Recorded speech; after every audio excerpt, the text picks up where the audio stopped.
Are you tired of feeling misunderstood? Are you giving it your best, but it's just not enough?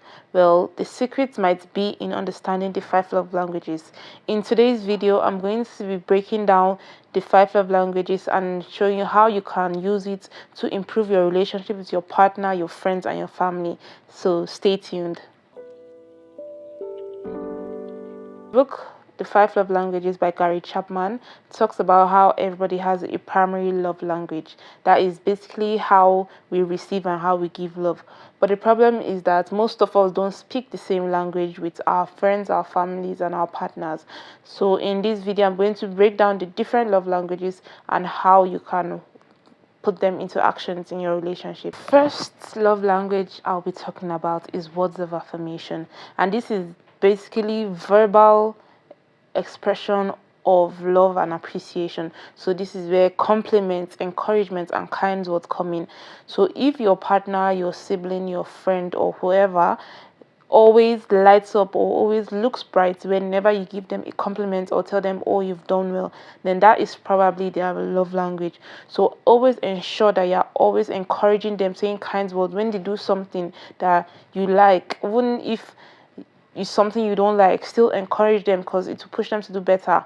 So always tell them, oh, you've got this, I'm proud of you, I'm happy that I met you. Just express your love and your appreciation through words, because that is how they receive word. And if when somebody tells you that, then that means that is also your primary love language.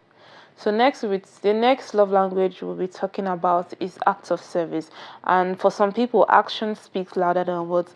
So you might be saying all the right things, but they are not still feeling the love because that is not their love language. They need you to put those words into action. So maybe it can be something as simple as helping them out with the chores. It can be something as simple as cleaning the house or wherever, whether it's your partner, your friend, or your family. So just if they are always happy, if they feel better when you help them out, and that is their love language. So always endeavor that you help them out in with little things, whether cleaning the house, whether they need help with a project or whatever it is. Just lend them a hand, because that is how they receive love. And also, if you are someone whose love language is acts of service, then which means you prefer when somebody helps you out instead of just saying words. You actually prefer the action. So the next love language I'll be talking about is receiving gifts. And some people tend to put this receiving gifts as if you're materialistic, but most times that is not it. It's more about the thoughts behind the gift, not the gift itself. So maybe you can give somebody something small, but they will appreciate it because they know the effort that you've put in it. They know the thoughts that went behind, and it probably links to something in your relationship that helped you people grow together as whether family, as friends, or as in a romantic relationship. So it's not always materialistic, it's more about the effort and the thoughts that went into that gift. So if your partner, your friends, or your family love receiving gifts, it's not always materialistic, it's more about the thought behind the gifts. That is why that is their love language. They prefer the thoughts and the efforts that went into it.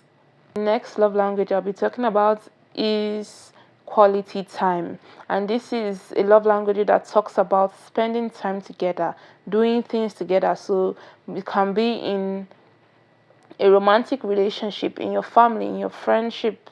So you create time to spend together. They need your undivided attention in that moment. So when you are together, you make sure that all your attention is on that person, whether it's your partner, whether it's your friend, whether it's your family. Make sure that your undivided attention is in that with that person at that time. So you can also create opportunities for that to happen. So you can plan dates, whether it's your partner, or you can plan hangouts with your friends, or just create a family occasion where you people can just gather and sit around and just talk and have an uninterrupted time with yourself.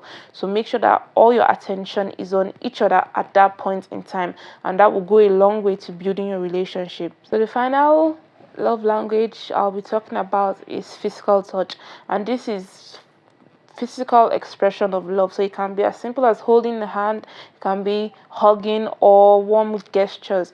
So there are people whose primary love language is physical touch. They want to know that the person is physically there with them.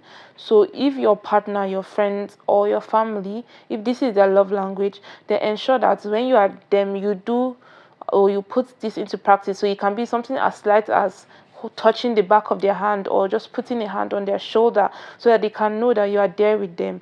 So that will go a long way to building and fostering that relationship even more, because they will feel comforted. They will feel that yes, this person is truly there for me.